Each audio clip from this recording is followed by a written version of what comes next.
Dahshat! Abror domladan zarba. Gulira'no Qosimova Solihchini sevadi. Sudda aybini tan oldi. Bugungi dasturimizda butun internetni larzaga solayotgan va kunning eng qaynoq mavzusiga aylangan navbatdagi mojaroni yaratamiz. Gulira'no Qosimovaning sud ishida kutilmagan dahshatli burilish yuz berdi. Ushbu videoda quyidagi shok tafsilotlarni tahlil qilamiz. Suddagi iqror. Gulira'no Qosimova sud zalida aslida qanday aybini tan oldi? Solihchi bilan munosabatlar. Ijtimoiy tarmoqlarda tarqalgan Gulira'no Solihchini sevadi degan gap so'zlar qanchalik rost va buning sudga qanday aloqasi bor? Abror domladan zarba. Abror Muxtor Aliyev, Abror domla bu voqealarga qanday munosabat bildirdi va uning keskin javobi kimlarga qaratilgan? Tarmoqlar larzada. Kuzatuvchilar va xalq bu sharmandali tortishuvlar haqida nima demoqda? Eslatma: videodagi barcha ma'lumotlar ijtimoiy tarmoqlardagi ochiq muhokamalar, video murojaatlar va iddaolar asosida tayyorlandi. Voqealarga huquqiy bahoni faqat tegishli organlar beradi. Oxirgi paytlarda mashhurlar va internet yulduzlarimiz atrofidagi bunday shov-shuvli voqealarni 24 yangiliklar kanalida muntazam va eng birinchilardan bo'lib yoritib boryapmiz. Kanalga obuna bo'lishni va yangiliklarni o'tkazib yubormaslik uchun qo'ng'iroqchani bosib qo'yishni unutmang. Bu bola Islombek bloger. Gaplarini tushunmayotgan bo'lsangiz, o'zim tushuntirib beraman. Mata akamni ya dudu baynakli yaptı. Kulağıdı. Mayga bo'ladi ham bo'lyapti. Nogiron akamiz uchun uy ichida dushivoy va tualet qurilishi boshlandi. Qurilish jarayoni uyning devorini buzib, ichkaridan zamonaviy dushivoy va tualet uchun joy tayyorlanmoqda. Nimalar kerak? Hozirda bizga peskablok, unitaz, ariston va santexnika jihozlari uchun mablag' yoki qurilish mollari zarur. Sharoit og'ir. Nogiron akamiz qishda ham yozda ham tashqariga chiqmasligi uchun uy ichida issiq suv va sharoit bo'lishi shart. Har bir bergan 100 rublingiz yoki 10 ming so'mingiz bir murg'ak qalbning quvonchiga sabab bo'ladi. Keling jipslashib shu ishni oxiriga yetkazaylik. Sizning yordamingiz bilan bu inson issiq suvda yuvinish imkoniyatiga ega bo'ladi. Falan bo'lganda bu ikkalasi tergov emas, shaxsini aniqlashga olib ketayotganda soliqchi telefoni qo'lida bo'lgan, 3-4 ta tanishlariga telefon qilgan, kimlargadir ular keyin Akmal nachalnik militsiyaga telefon qilishgan, bo'ldi qo'yaveringlar degan va o'sha joylarda Gulira'no bilan Qurbonali biz bir-birimizni sevamiz, nikohdamiz, shar'iy nikohimiz bor degan deyishyapti. Mana shu gapni gapirishgan, keyinchalik eri yetib kelgandan keyin hayron qolishgan. Bu ikkalasi nikohdamiz deyishyapti, buni eri bor ekan-ku deyishgan. Bularning zapal videosi chiqib ketgandan keyin men chiqib buni tarqatmanglar. Bu fahsh, zino masalasiga aloqador narsa, tarqatmanglar. Sud o'zi ko'rsin, boshqa shunga o'xshagan gaplarni gapirsam to'palam bo'lib ketdi. Eng og'ir vaziyatda e'tibor bering. 98% odamni hissiyotini o'ynab tayyor qilib qo'yishgan blogerlar. Tayyor 98% odam Gulira'noni allaqachon to'marisga chiqarib bo'lgan. Allaqachon. Butun boshli ichki ishlar tizimi bilan o'zi yakka kurashayotgan to'maris. O'sha paytda chiqib gapirdim men. Noto'g'ri bu deb. Endi tasavvur qiling. Butun mana shu fikrga aldangan odamlarning nishoniga turdim men. Menga boshlandi hujum. O To'laganib degan anu gemoroy chiqib olib baqir-chaqirni boshladi. Kuchanib. Bu yoqdan Otabek Jo'rayev, bu yoqdan Sirojiddin Mediya darrov boshlashdi. Mana zakazga chiqdi Abror, zakazga chiqdi Abror. Chiqib olib ana Abrorga kim zakaz qilyapti? Abror nimaga diniylashtiryapti? Abror konstitutsiyaga amal qilmaydi. Abrorning ish afg'onga ketkizib yuborish kerak. Mana shunaqa gaplarni qildi Siroj. Nimaga bunaqa bo'ldi desa, mana shu joyda do'stlar, ular sud jarayonlarini yoritmasdan xalqni aldab kelgan-u. Men chiqib sudni haqiqiy nima bo'layotganligini aytdim-ku. Bular uni tan olish o'rniga abrorni loyilashga harakat qilishdi. Natija nima bo'ldi?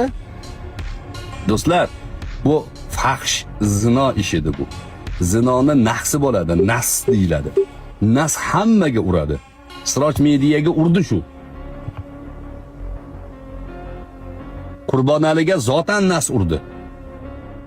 Bu nas Gulranoni o'ziga ham urdi. Direktorlardan ketdi. Hozir boshqa joyga borib direktor bo'lamansa, o'ta to'polon bo'lyapti. Bog'chaga mudir qilib qo'yishgan uchunmish. Ey o'zbek xalqi, Gulirano Qosimova qayerda ta'limga tegishli masalalarga ishga borsa, borib norozilik bildiringlar. Bolalaringizni bunaqangi axloqi, ma'naviyati, ya'ni chala-chulpo bo'lgan odamlarning qo'liga bermanglar. Sizlarni nomusiylar, vijdoniylar hisoblanadi. Shu xotinni ishga qo'ydirmaslik. Bu xotinni ishga qo'ydirmaslik kerak. Buni o'sha zinosi nasi urdi bularni. Zino to'shakning ichidan tortib oldingmi? Yo, sen ikkaloving ikkita a'zoyingni bir-biriga shunaqa qilganingni ko'rmaganmiz. Lekin senlarni yalang'och bir joyda o'tirganingni ko'rdik. O'tda biz zino qilmayotgandik. Ha? Karta o'ynayotganmi deylar. Yo, bilyard o'ynayotgandilarmi? O'shani zino deyiladi bizning tilimizda. Gulirano va uni atrofidagi shaykalariga qonuniy chora ko'rilmasa, qonuniy baho berilmasa, bunga o'xshagan ishlar ko'payib ketadi. Yana bittasi chiqadi shunaqa ish qilib, yana shantaj qiladi, yana yig'laydi, yana Saida Mirziyoyevni deb qichqiradi, baqiradi, boshqa tizimlarga bosim o'tkazishni harakatini qiladi. Xalqni aldashga harakat qiladi. Buni oldini olish uchun, mana shu hodisalar qayta takrorlanmasligi uchun Gulirano Qosimova va uning atrofidagi mana shu ishga aralashib yolg'on axborot tarqatganlarga jiddiy qonuniy chora ko'rish kerak. Statiyasi bo'lsa, statiyasi bilan ko'rish kerak. Bu joyda hech qanaqa inson huquqlari buzilayotgani yo'q. Chetda asosan o'sha gey tuz kutib o'tiribdi. Nima bo'larkin deb. Gulirano, seni sotgan gey tuz bo'ladi. Sen o'sha hamma narsa yopilgan edi. Seni farrosh deb rasmiylashtirishgan edi. Farrosh g'oyasi Qurbonalidan chiqqan edi. Sen rozi eding shu narsaga chiqib ketishlikka. Erimga aytmang, meni o'ldiradi, erim bilmasin degan eding o'sha kunlari. O'sha bo'layotgan hodisalarda. Seni bo'pti endi bular nima qilgan bo'lsa qilgan. Qo'yvorlaring bo'ldi arizasini olib qilib chiqarib yuborgandan keyin sen uyingga sig'may qolding.